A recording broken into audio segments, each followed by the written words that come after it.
Our innermost desire is to belong, a community in which we feel secure, safe. Maslow's theory of the hierarchy of needs illustrates how this longing acts as the bridge that connects our social ability to our sense of connection, resulting in confidence that helps boost our self-esteem. We as emotional beings dedicate our energy to finding purpose in every facet of our short lives. We want to feel. We want to share. And in these times of pain and suffering, specifically of which is inflicted by those who hold political power, this desire has become much more profound and urgent. The common practice of sharing forms of media with one another has existed as long as humans have. What once was a tradition of sharing epic poems and folk tales orally has now evolved into forms like print, film, and social platforms. Nevertheless, the inherent purpose of sharing remains the same: to connect with one another through shared identities, struggles, and our emotions. Films that result in fostering a community are known as cult films. A cult film is often defined as a low-budget film that barely accumulated revenue in theaters, but over time gained appreciation from dedicated fans. Take the Rocky Horror Picture Show. Most of us are familiar with the title and Tim Curry's infamous performance as Frankenfurter. When the film released in September of 1975, it flopped tremendously in the box office. Despite having a budget of $1.4 million, the film only accrued $21,245 in its opening weekend. Because of this and poor audience reception, the film was quickly removed from most theaters. However, this failure was soon reversed due to midnight showings and participation from the audience, creating the cultural phenomenon we all know and love to this day. But nowadays, it isn't just films anymore. In this digital age, we're experiencing media that not only exists in cinema, but also has the ability to exist in video games as well. Cult communities cultivated in games such as Sally Face or Resident Evil, two horror games I'm a fan of myself. But in this documentary, I wanted to discuss the game that brought me into one of the several cult communities I'm a part of. We're here to talk about Five Nights at Freddy's.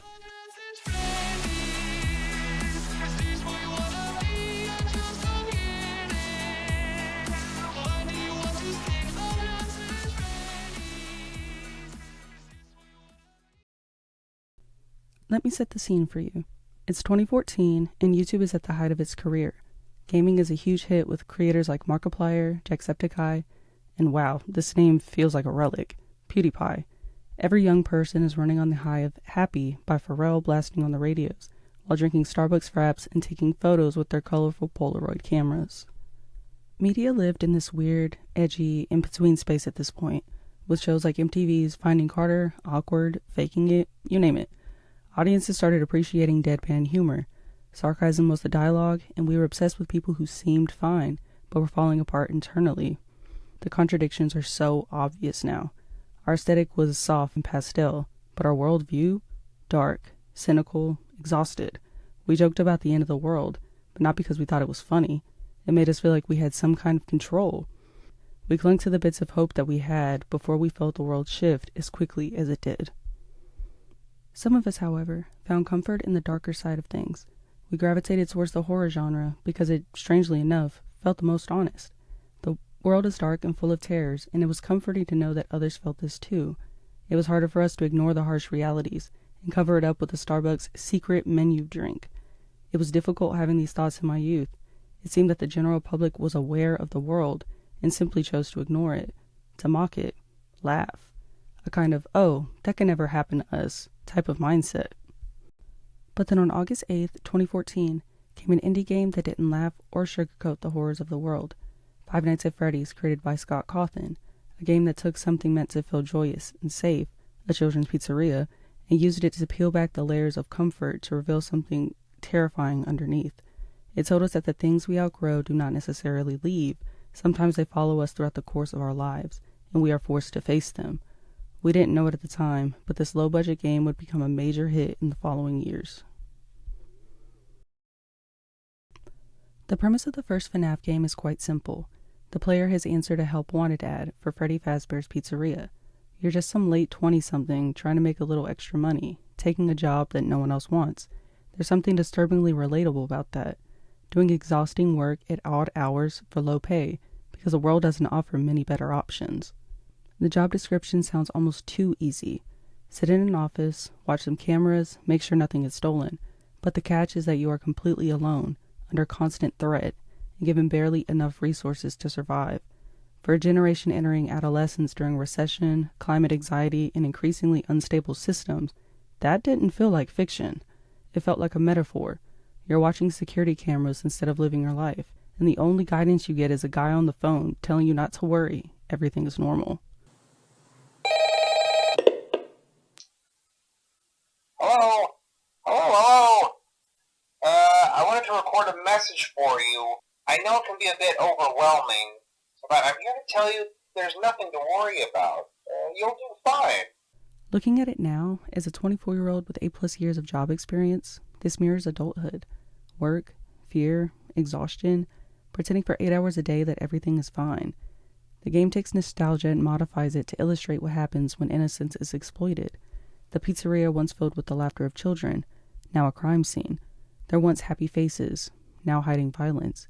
A major lesson that FNAF teaches us is that we don't fear the unknown. Rather, we are fearful of what we already know, the systems that control us, neglect us, and exploit our trust with no protection.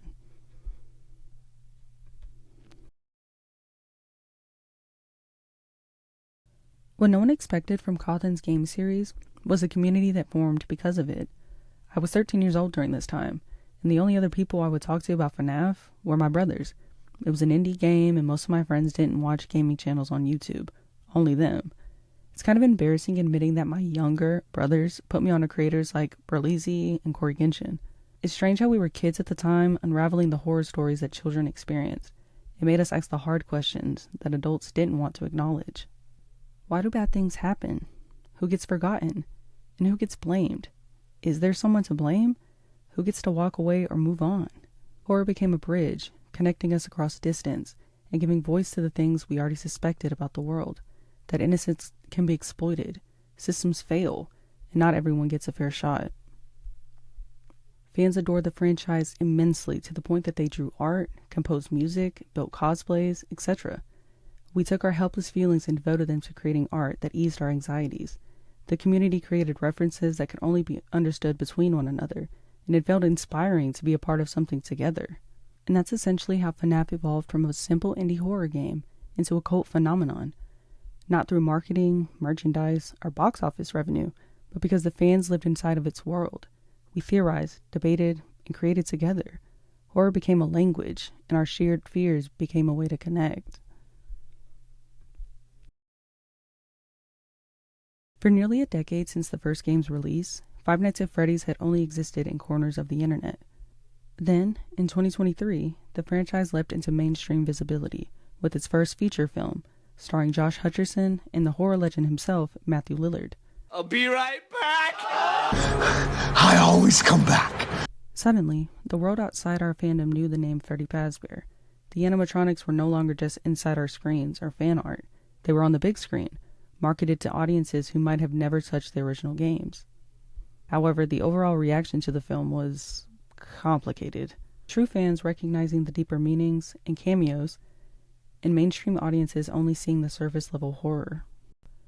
Yet, despite this divide, the film succeeded in one thing.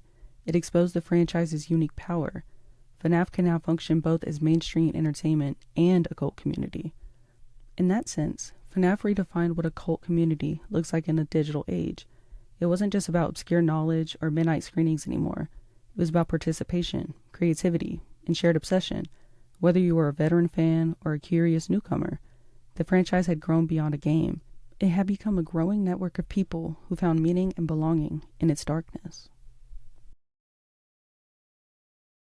Five Nights at Freddy's has always been more than horror. It reflects the realities of our world, systems that fail us, innocence exploited, and the helplessness that comes with navigating life's uncertainties. But FNAF also reveals something profound about human nature, our need to connect, to create, and to fight for justice. There is a level of empathy in us that encourages us to protect one another in this harsh reality that we all live in, even at the sake of our own safety and sanity.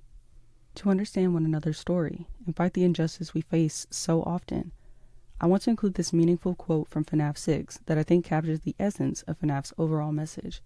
It's a message from one of the creators of Freddy Fazbear's Pizzeria, Henry Emily, speaking to his daughter Charlotte's soul after freeing the other souls of children trapped in the animatronics. This place will not be remembered, and the memory of everything that started this can finally begin to fade away, as the agony of every tragedy should. My daughter, if you can hear me, I knew you would return as well. It's in your nature to protect the innocent. I'm sorry that on that day, the day you were shut out and left to die, no one was there to lift you up into their arms, the way you lifted others into yours. And then, what became of you? I should have known you wouldn't be content to disappear. Not my daughter. I couldn't save you then, so let me save you now. It's time to rest, for you, and for those you have carried in your arms. This ends, for all of us, in communication.